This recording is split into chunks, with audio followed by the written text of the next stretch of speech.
মেয়েদের জীবনে নিজের বাড়ি বলতে কোনো কিছুই থাকে না। আসসালামু আলাইকুম। অনুষ্ঠানের পরের দিন আমার ভাই বাসায় চলে যাচ্ছিল। অনেকটা খারাপ লাগতেছিল।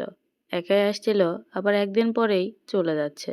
দেখেন আমার মেয়েও তাকে টাটা দিচ্ছে, আল্লাহ হাফেজ বলতেছে। আমার শ্বশুর বাড়ি আমার বাবার বাড়ি থেকে অনেক দূরে হয়, তেমন কেউ আমার বাসায় আসে না। যদিও বা আসে বছর ৬ মাসে। আমারও তেমন একটা যাওয়া হয় না। যেহেতু আমার বাসা অনেক দূরে, তাই আমার ভাই সকাল সকালে রওনা দিল।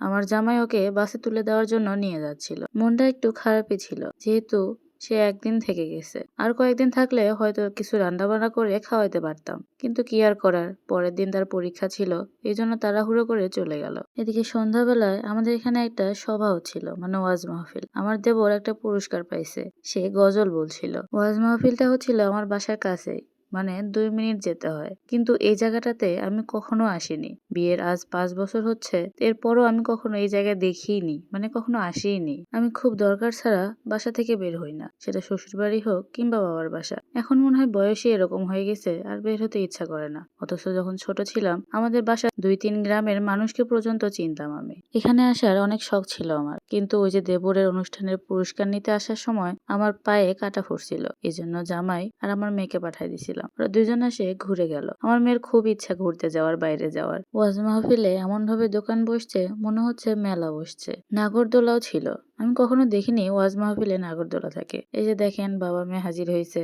যাই হোক, আমার মেয়ে এগুলো কি কি কিনে নিয়ে আসছে আমাকে দেখাচ্ছিল। পরে আবার বলতেছিল, মামা আমি চুড়ি কিনে নিয়ে আসছি। আমি বললাম চুড়ি কোথায়? পরে আমাকে দেখাচ্ছিল, এই যে দেখো। তা আমি বললাম এটা তো ব্রেসলেট। প্রথমে আমার জামাই বলতেছিল যে মেয়ের জন্য চুড়ি কিনে নিয়ে আসছে। যখন আমি দেখতে চাইলাম চুড়ি কই, তখন বলতেছে এটাই চুড়ি। এটাই নাকি সে চুড়ি হিসেবেই জানে। একটু পরে আবার আমার মেয়ে বলতেছিল আরেকটা আছে। তো আমি খুঁজতেছিলাম আরেকটা কোথায়। তারপর বললো এই যে এখানে এখানে।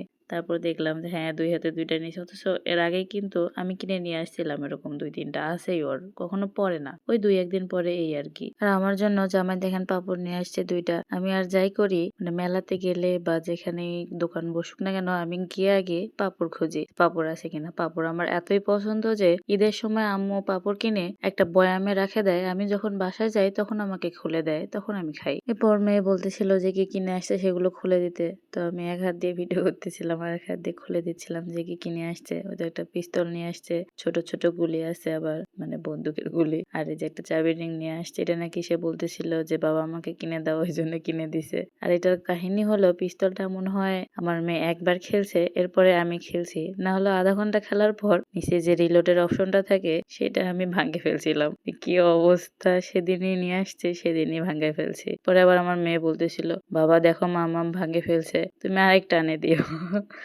যাই হোক, আজকের ভিডিও এ পর্যন্তই। ভালো থাকবেন সবাই, আল্লাহ হাফেজ।